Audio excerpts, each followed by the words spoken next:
Hola, gringas y gringos. Welcome to Gringos R Us, expats with a plan. I'm Gina. And I'm Mark. And this week we want to talk to you about the things we have learned since moving to Mexico. Coming up next.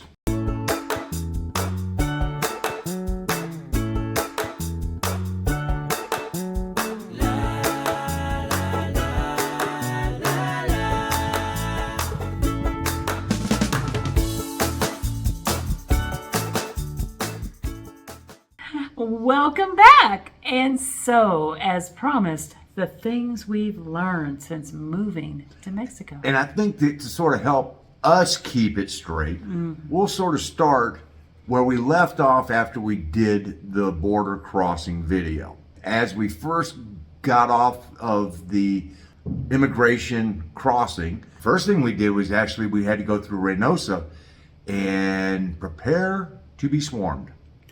So, and it wasn't just Reynosa.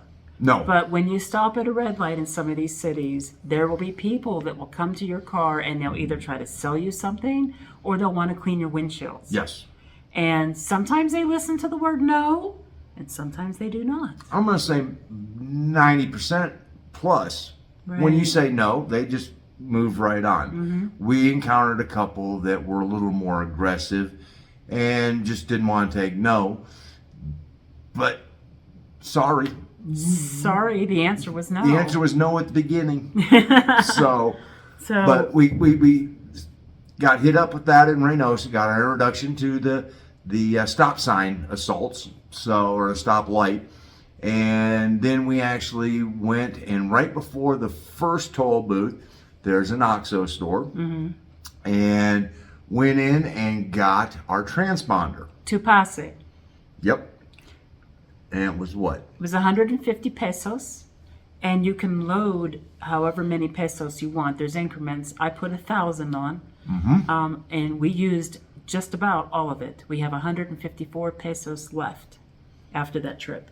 And that doesn't include the first day, because the first day it took 4 hours for the 1,000 pesos to be credited to the transponder. So we actually had to pay cash at all of the toll booths that we encountered the first day. So I would say overall, we ended up spending 1,000, maybe 1,000 plus pesos on toll roads. Oh, easily. Yeah. Probably closer to 1,500 pesos for the trip from Reynosa all the way down. Right. Now, after that first toll booth, we are immediately waved over. And that's the first time since immigration that we've had to deal with anybody in authority. And our Spanish hadn't gotten any better in the 25 to 30 minutes that when we left the immigration office. Es muy mal. You suddenly start to realize how little you actually know. And they wanted to know where we were going, which took some talking because they did not really have, that was probably the worst one about having an English speaker. Right. Of all the ones that we encountered. And basically, Querétaro, Monterrey, Aguascalientes, Querétaro. And looking in the car, and of course they can only see about right here, and go. So we did. We have we have temporary residency. More or less, how much time? For 1 year. 1 year. Okay. Gracias. Thank you. Buenos días. And of course we're following Sir Dragon X. Now, at the toll booths, they really don't want you giving them big bills. But I decided I was going to try and break, because we had some 500s, and They weren't happy with him. I just looked at them like I'm stupid, which is pretty easy look for me. So I just handed them the 500, and she just looked at me and said something, and I just go, Huh? and You know, she starts counting out the change. I'm sure she had some choice words after. She did, but it didn't bother me because I didn't know what she was saying. So, you know, she broke the bill for us, and that was, we learned about the tolls that you know, after that was the last toll that we hit, and then the next day, the transponder worked like a champ. Yep. Except for there was one. The Tupase doesn't work for every single toll road, but it does work for many. And Yes. we did hit one that it did not work.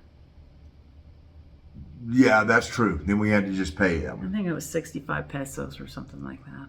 In preparation of being asked what's in the bag on the roof, I thought it would be a good idea to draw a picture of a car with a bag on the roof. Because this came to her after the second time we got stopped, Right. and he kept pointing. To the bag. Bolsa.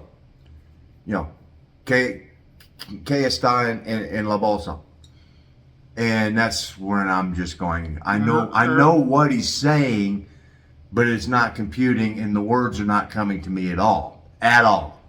He froze. And we're driving away, and I'm going, ropa y cosas de cocina. Well, dummy, why didn't you say that about 5 minutes ago? So I drew it. So- drew it. Arrows. Yes. Ropas y cosas. So the third time we get stopped, that's the gentleman who comes up, and I've got the cigar lit, and he's like, oh, bueno, muy bueno.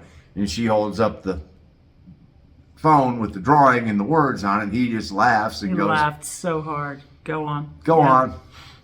You know, and then the fourth one was the gentleman who spoke very good English. He did. Very good. You know, and that was as we were entering the state of Aguascalientes, and it was the state police, and, you know, where are you folks going? Right. And then the fifth checkpoint, they didn't even wave us over. The fifth one, just to give you a clue, I'm inching. Because I don't want them to think that I'm blowing by them. I'm inching, waiting for them to, you know, go, yeah, over here. Nope. Nobody ever turned around. Nobody ever did anything. So we just kept going. Yep. You know, 4 out of 5 we got stopped at. I know that some of you have said that you guys have gone through and not been stopped. Don't know if it was, you know, because of location or what. We got 4 out of 5. So then one of the things we noticed immediately is, oh yes, there is definitely a difference between the toll road and the free road. You want the toll road. You really do. It's just the roads aren't level. The non-toll roads are bumpy. They got dips in them where I don't know, the asphalt maybe melted or something. Something has settled a little Right, bit. And you just go, some of the ones that have trucks that use them, commercial trucks use them regularly, you literally have ruts in the asphalt. I mean, honestly, you really want to have just the better road conditions. Yes. And even then, if you're used to driving on really nice highways in the United States, these are not nice highways. Even under good circumstances, these are okay highways at best, and the okay ones are the good ones. So, and they have the most gas stations on them, I think. Speaking of the gas stations, the route we took, you know, Monterrey to Saltillo, Saltillo to Zacatecas, Zacatecas to Aguascalientes, that stretch from Saltillo to Zacatecas is pretty empty. Yeah. It's beautiful country, but there is not much there. I think we passed 3 gas stations. I don't remember. I know we stopped We at stopped one, at one. and I really had to go. And my experience was the bathroom was kind of dirty. The toilet paper was not near the toilet. It was out by the sink. I don't even think there was a door on the stall. I don't believe there was. But for sure, there was no seat on the toilet. So I had to squat. Now, look, ladies, we're used to squatting sometimes, you know. But I don't know about men. I mean, if you had to do something more than... That happened to me today at Sam's Club. No seat. There was no seat? No seat. Oh, my. just butt on porcelain. You did that? You put your butt on the porcelain? Well, You didn't squat? it was better than the. How the heck can you do that in a squat? You're tightening muscles to keep the squat in place. No, you just got to sort of. Well, ladies, we've mastered that. Yeah, well, we haven't. We got no clue. It's called sit and. Well, I could say a word that rhymes with that, but I'll stop there. You get the idea. So, Right. but There might not even be toilet paper in the bathroom. You may have to take some with you. And for the ladies, I would recommend just having some sanitary wipes in your purse or bag or whatever. Just carry those with you. So that way you can have that so fresh shower clean feeling. yes, guys, grab the toilet paper on the way in.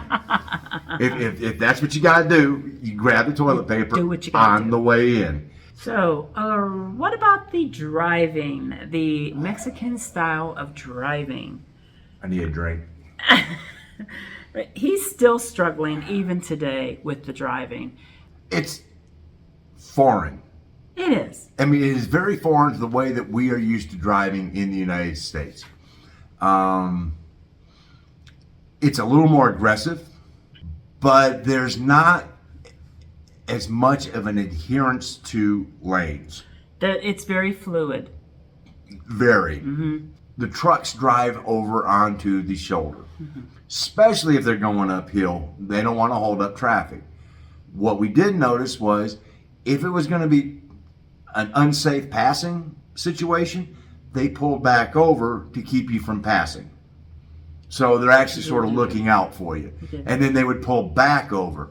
Even cars that were unable to keep up at the maximum speed would pull over, and some may actually turn on their flashers. And the people who were passing turned their left turn signal on for the entire time they were passing, letting people know that, yes, I'm going to be going by you. So you could look in the mirror, and if you saw the left-hand turn signal on the car, don't pull back out because he's trying to go around you.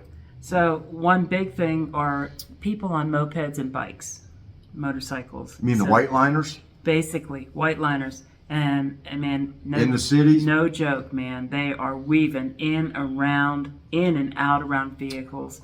And I haven't driven in the country yet, but the one thing I always would fear with drivers like that on bikes is that you don't see them. You go to move over into a lane and they're in your blind spot at the moment you go to do it. And we were told the other day that they eat rubber. Yes. That's the phrase that's given to them. They like to eat rubber because of the way they drive. Get used to making U-turns. Because everything requires a U-turn. Retorno. You are going to come back from the store today that is less than 2 miles from the house required 5 U-turns. And it wasn't because I was lost. No. 5 U-turns. Yeah. So But we're getting used to it. I don't need the GPS to find the house anymore. On the road down into Querétaro, the right-hand lane has 60 kilometers per hour. The left-hand lane is 80 kilometers per hour. It's painted on the road, Yeah. so you can see it. Now, in that long stretch that we drove, 80% of the time, I had no idea what the speed limit was. Yeah, we just went with the flow. It fluctuated from 110 to 60 to 40 to 110 Yeah. and just go down. And then suddenly drops to 80, then goes back to 110 and it was just, and they put one sign up and that's it until it changes. So one of the key things to remember though is that when you do hit a bunch of the baby topes, as we refer to them, baby biscuit topes, Tope biscuits. when you run into those, you're going to be sure that there's a speed zone coming up, that you're going to be reduced speed. Yeah. Yeah. So So we decided to take a couple of small excursions for various reasons. Right after we initially got here, we wanted to get the car washed. Now, Mark had looked up some good detailing services in Kansas City before we left, and we were looking at about a $200 service for inside and outside detailing and washing of the car. Well, we rode into a barrio not too far from here, found a car wash just like that. It's outside, you pull in, but you pull right into the bay, and this young man comes out and he proceeds to work his butt off. For 235 pesos. Let's say what, $12? Yeah. $12. Now let me tell you what he did.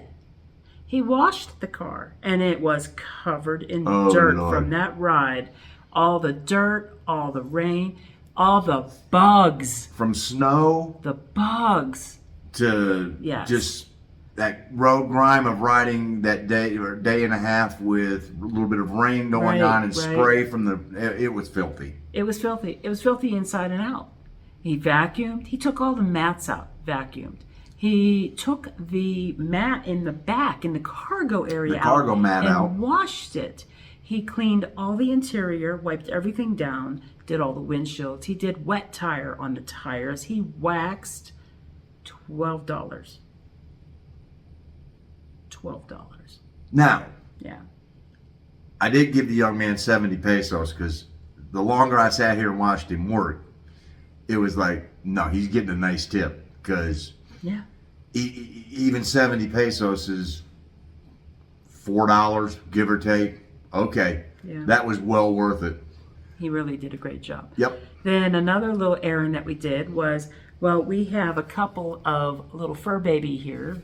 We have 2 mini schnauzers, and they were needing a bath and a haircut, and so we rode them over to the vet. The haircut and everything was already paid for. As we found out, I believe it was the equivalent of $30 For both of them. to cut both pets. Now, look, we had a mini schnauzer. I know how much it costs to get those the haircuts and everything and the grooming. And I recall even at the cheapest, with tip, I would pay $50. Once we got into Asheville, it was more like $75. Yep. So I know how much it costs to do a dog's haircut, bath, and trim. 2 dogs here, $15 each was what it really cost. Yep. That was incredible. We tipped him too. While they're there getting their trim, we finally come across the closest thing we could say we found to a mercado, but it's not really. It's a fruit market, very small one. Pretty good prices on the fruit that's in there. So we went back there today and got some more fruit from this market. They had really good avocados and pineapples. Yep. Lots of peppers, tomatoes. It was a good market to hit up while we're there. I will say that since we've been down here, I have eaten probably more fruit. Yeah. I have gone through 2 pineapples pretty much by myself. Well, speaking of fruit, let's mention that. So this is something we've learned. We kind of knew, but you really do have to wash any fruit that you don't peel.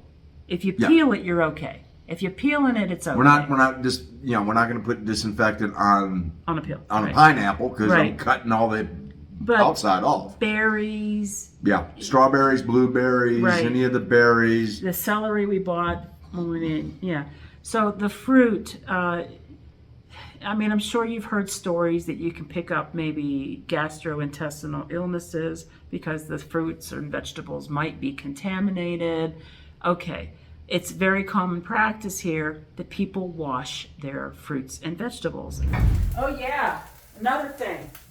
Another thing that I'm not used to doing is washing our fruits and vegetables. So I got this iodine pump and I just use a container. I fill this with water, give it a pump, and then we just submerge our fruits or our vegetables in this water for like 15-20 minutes, and then that's it. No cholera. And they do in it. every produce department we have seen, they've had They've had the the antibacterial I mean, it's spray or wash. basically iodine. It's iodine. I mean, unless there's a different kind that's out there also. Yeah. But you can get them in drops. You can get them in a pump. You can get it in a spray. I literally just put some of that iodine in a bucket with some water, and I just throw the fruit in there for 15-20 minutes, and that's it. Done. Shake it up a little bit, get them Yeah. covered, get them out. Yeah. You're so done. That's a pretty regular thing now too. And then there's the garrafon. So is the water bad? I don't know. I don't know if the water's bad. We're in a newer area. One would think that their infrastructure is probably good. Probably the pipes and everything are probably newer and probably lead free. I mean, all I can say is we haven't really been drinking the water, Right. but brushing our We're teeth. bathing, brushing our teeth, we're cooking with it, you know. And We're fine. nothing yet. Nothing yet. So this is like a little bit different. I thought I would just kind of share the experience of living and cooking so far. Of course, we have a garrafon. And what's cool is this one has a hose in it. And I guess this is battery, USB charged, okay. And it powers automatically. So we also have an ice maker, but in the fridge, but you have to fill this reservoir, pull it out, you fill this reservoir with water, okay, and then it makes the ice up here. So that's nice. I mean, so we have ice. There's 2 containers and we just rotate them. It's pretty cool. I'm actually gonna move this one up top.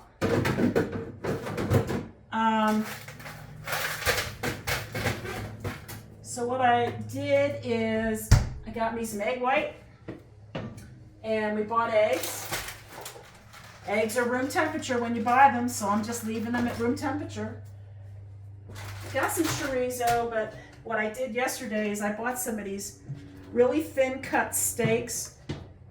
I hesitate to say wafer steaks, but I diced them up with some onion and some jalapeno.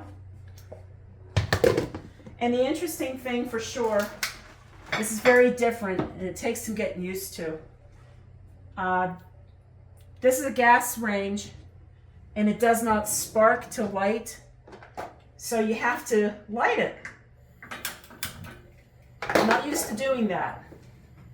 That's okay though. So now I'm gonna add some of my stuff that I pre-cooked to make my eggs. Warm that up. Now I'm gonna make a little egg sandwich with some egg white and 1 egg. So I'm trying to watch my weight. I've lost 50 pounds, which is great, right? Problem is, staying at my mother-in-law's, we got a little carried away and I put 10 pounds back on. And I wasn't done losing, so now I gotta make up for it. So definitely trying to watch what I eat, although you wouldn't know it from the pastries that I bought the other day, but they're all gone now. And we're gonna be very good and not buy too many more of those. But we haven't had issues. No. We've been here a week. We've been eating local restaurant foods. We've been buying produce in the stores. We're just washing it. We're drinking garrafon water, and we are cooking with the tap water, and we're fine. Yep. Yeah. Uber we have used. We used an Uber to go into El Centro and back. right. It was about $400 pesos round trip. Yes. I've learned that tip that sometimes they'll cancel on you, which I already know that happens.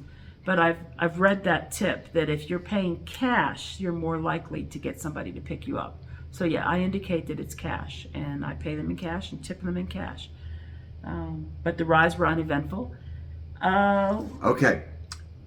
You use the Oxxo store down here to do just about everything. Yes. You can pay a bill, and all we did was we actually put a copy of the bill on the phone.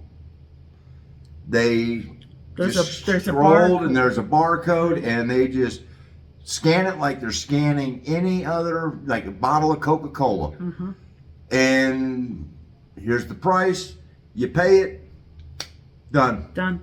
So yes, we paid the gas bill, and there was a barcode right on the bill, and they scanned it right there in Oxxo, and we paid it, and yeah. Very simple. So I know that, we could pay a lot of utilities that way. We could pay the electric bill that way. We could probably pay the water bill that way. I know we could pay the internet that way. The hardest part is communication. It is. You know, It is. And we knew that. We expected that. So every time somebody tells you that you need to learn some Spanish, they're not lying. No. Don't underestimate it. You don't need to learn some Spanish. Right. Because I thought I knew some Spanish until they're talking to me. And my problem is I'm concentrating on the first couple of words, trying to figure out what those two are. And by the time I've done that interpretation, they're all the way finished with their second sentence. Right. And I'm going, uh-oh. So, yeah. Do as much work on your Spanish as you can, because you are going to need it, and you're definitely going to need, hablas despacio, por favor. Speak slowly, please. Because they go. So you probably have seen a few of the photos that I posted about the scorpions. It's interesting. We had 3 of them that night, and we were going kind of crazy with them. Well, we first saw them earlier that day, I think. When I hosed off the back terrace, Right. 2 of them came out of the yard going, I don't like this water crap. Yeah. And it was like, okay, you guys stay out here, you're good. Right. But then that night, thought, hey, I know these things will fluoresce in a black light. Let's go hunt for scorpions, because I want to see this. How cool is this? Well, dang, we had 3 of them out there. 2 of them were on the wall of the house, and 1 was still in the grass. Yep. And the one in the grass stayed in the grass for 2 days. Yeah, he did. And then was gone. 1 was in the corner of the house, was there for 2 nights. He was gone. Crawled into a crack and vanished. 1, the biggest one, started on the outside wall. Then he came around to where the sliding glass door is, right by your head. That made you pull back a little bit. We just never expected that growth, especially not before we even get into Mexico. So, What you freaking over here? Don't understand. Then he goes back out, and then he decides to go down. And then about an hour later, he's like literally crawling across the floor. inside on the floor, and he broke the rule, punishable by death. And there you have it, folks. It came into the house. And this is one of the reasons we have black lights. And Mark is planning on stepping on it, and boy, you better be fast. Don't even miss. I'm telling you. Ah! Oh, dead scorpion. Splat. And boy, he did splat. Oh, yeah. Quite a bit. Well, I wasn't giving him time to move. That was... Well, I didn't want you to give him time to move. So. Nope. But the funny thing is ever since that night, we have not seen a single one. Not seen a one. We've And we gone have out. checked. We've gone out looking. I mean, you can't miss them. You cannot miss them. As soon as a black light hits them, they will glow. And no, we haven't seen another one since. Nope. So that was just kind of weird. That was our introduction. There they were, Yep. and now they're gone. So they're off bothering someone else, I guess. Yep. Everyone likes to talk about noise in Mexico. Now, let's be for real. We are sort of in the suburbs. We're in a quiet area. And it has really been fairly quiet, with the exception of when Mexico played Argentina the other day. It got a little loud until Mexico fell behind. I noticed on Sunday, I don't know what was happening, but Sunday we had some fireworks going off. Not really fireworks because it was daytime, so not pew, no. It almost sounded like somebody was blowing up stumps. Maybe? That's sort of what it sounded like, because it was M80s or something out there. So one of the things we've noticed is, okay, we don't have a heater and we don't have an air conditioner unit. Now, under most circumstances, we really don't need one. The temperature's been fairly nice. You can see behind us, that's our glass door, and there is a shade. that we can pull down. And I really try during the day to keep that shade down because the sun travels that path right there, you know, east to west. I know exactly how that sun goes because I'm out there getting raised. Yeah, and it does beat through that glass right there and warms it up in here. So I do keep that shade down, and that helps. I do have some windows open upstairs for a cross breeze. We have a fan that we can run at night, which most nights Mark has been running that fan because he tends to get hot. It doesn't bother me as much. Last night, I don't think the fan ever came on. Yeah, I did. Did it? Yeah. I don't remember that. The other things I've noticed is my sinuses are pretty dry. My skin is definitely drier.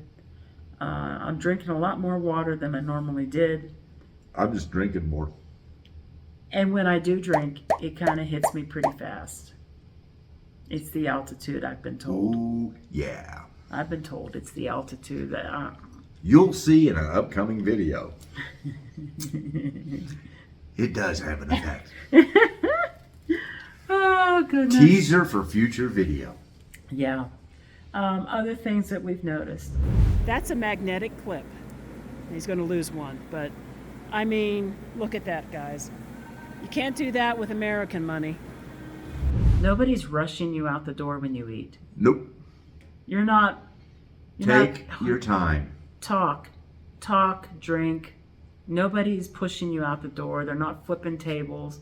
I don't know what the pay is like for wait staff in this country. I don't think it's like it is in the United States where they get paid such a low, ridiculously low wage and depends so much on tips to make up for it. And in the United States, that's why they want to flip those tables, is to get more service, get more tips, because that's how they're making their money that day. I don't think that's how it is here. And nobody pushes you out. Well, and it's also the business model in the U.S. is at a Buffalo Wild Wings, you know, if they can get 4 groups at that table in 2 hours versus 1 group at that table, and they're going to make more money. Yeah. I just so don't. Even the business is going, turn them. I just don't think it's like that here. You take your time. Yep. You sit, you eat, you talk, you do whatever you got to do. And you have to ask them for the bill. Quinta. Yeah, you have to ask them. And they don't necessarily come up and offer it to you, but you do ask them, and they bring it. And this works very well. Just, a check mark and on its way. I kind of scoffed at getting what I thought would be fiber internet here before we got here, because I was like, 25 megs? Are you kidding me? What is that, dial-up? We would kill for 25 megs. 25 megs right now? Wow, yeah, that would be great.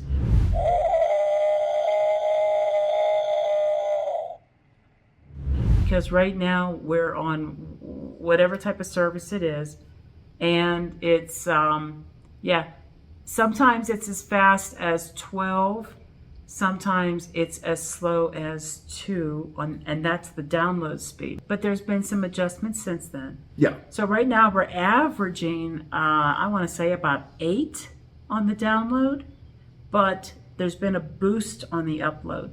And if you don't know this, that's important because, all right, download speed is what's going to basically restrict what you can stream and how many people can be on doing things. But upload speed is what we need to upload these videos. And that's why it was so problematic when we got here that first few days. There's some adjustments that were made, and the service has improved. At least it stays above 1 for most of the time. So it's continually uploading. It may not be going fast, but it doesn't stall. It doesn't stall and cancel the upload. So that's important. But as a result of that, and knowing that, where we are is a fairly new area, and the best I could have possibly have done would have only been a 25 meg download, which is not that high speed, fiber or not. Not for the price they wanted. So we decided that we were going to get Starlink. We decided we were going to get Starlink. and that is a satellite dish service for internet. That's portable. And we got the portable We got the one. portable one because that way we won't encounter this no matter where we go. Well, we could. Well- There's caveats. Of course, because it's satellite, you have to have free and clear to the direction that the satellite is orbiting. So, tall buildings, trees, fences, they can interfere with that signal. However, I'd rather have that and be able to carry that around with us than run into problems in other places, because like I said, this is a newly developed area. And so the internet should be pretty good here. Can you imagine when we get to a place that maybe is an older area? We will let you know when the Starlink does get here and we've had a chance to test drive it for a little bit. Then we'll give you the true thumbs up, thumbs down, how we like it, how it works. Right. We'll run you through on that. We've learned that people who speak some English are very, very, very willing to speak that Yes. English with us. They pretty much want to practice their English with us. That's awesome, but we really need to practice our Spanish, although we're not even to a conversational level yet. So we'll take that little bit of English as we can get it. Every time, right now. For now. Yeah. If you're finding our videos to be of any entertainment value, informative value, please let us know by giving us a thumbs up, Like and also subscribe. leave comments, and don't forget to ring the bell. Ring that bell so that you can get notified of all the new content as we're dropping it. Yep. SurfShark is a great VPN because it has allowed me to, even with the limited amount of download speed we've had here, I have been able to keep up with some of the sports. So I've been using the SurfShark. Yes, I connect to Houston. I just ask them to find me the fastest IP address, and it connects me to Houston. We have an affiliate link if you're interested in getting a VPN. I'm going to say I think it's pretty easy to use, and you can get... I can use it. Enough said. There you go. There are different ways you can get it. You can get a plugin for your browser, or you can get the application installed on your operating system. I have both, but to be fair, I pretty much just use it on the operating system. That way everything that I'm running is behind the VPN. And I have it on both my phone and on my computer. So that way I can, if there's certain things I want to read about in the US, I can just pick and I'm there. Yeah. So it's a great way of keeping up with what you want, where you want, when you want. Also, I'm going to mention something right now that we're not affiliates with at all. I'm just finding it very helpful. There's this little plugin that you can get on Chrome browser and probably some other browsers called Toucan, like the bird, the toucan. And what it does is it takes any page that you're on. It doesn't matter what website, it doesn't matter if it's Facebook, and it will select specific words, and it will transform that word into whichever language you're interested in. So of course I chose Spanish, and it will take that word and it'll transform just that word into Spanish. And so you're reading along in English, and all of a sudden there's this Spanish word. Now the cool thing about it is when you hover over that word, it shows you the English version of the word, so you know what it is. It gives you a speaker you can click on to hear what it sounds like. And I thought this was a really clever way of just picking up some vocabulary. Yep. I'm doing everyday, ordinary things on the web, and then I'm picking up vocabulary. And Google Lens. Google Lens. Oh my gosh, that has been awesome. Yes. We've used it on menus. We've used it in the grocery store. I've used it on packaging so that I can read how to use the product. Yep.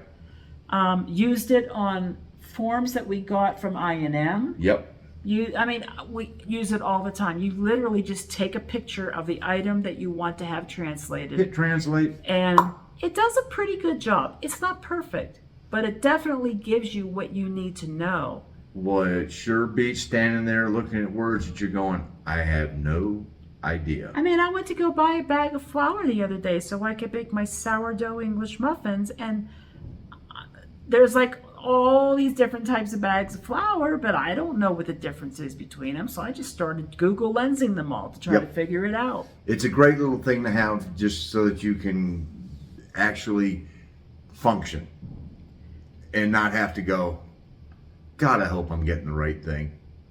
All right, well, thank you again for coming along on our journey with us. Obviously, we are switching into more of a lifestyle and our experiences in the locations where we are. It's not always going to be about travel. It's often going to be about the area and how we're getting by in it. You know, things that we see, learn, do in that area. It's not really, like I want to say, it's not really going to always be a travel channel. No, we're not a travel channel. We're a not. lifestyle channel. We're a to be lifestyle. honest, you know, when we started this, it was, how are we doing this? Well, guess what? Now it's how are we doing it out here on this side of the border. Right. So hopefully we're going to be able to bring you some entertaining travel video along with it. We want to go do some videos on Pueblo Mágicos, and of course we'll always do videos in the places that we're actually living in for a few months. But basically, this is a shift. This is where we are now shifting into actually being expats and showing you what it's like to be an expat in this country. So if you have interest in how we got here in the first place, we have about 50 videos that we have done. Not quite a year's worth, about 9 months, 8 months, 9 months worth of them. But we have over 50 of these videos, and I'm going to put that up in the corner. I think it's the corner. I think that's the corner. Is that the corner? That might be the corner. Maybe the corner's over here. But we can also tell you this. If you want to see what not to do, watch some of the videos. Because we really can show you some of the mistakes. We kind of... Yeah, we did. Our plan was this. It was and like it was, this, and it went like this. Yeah. So but we got here.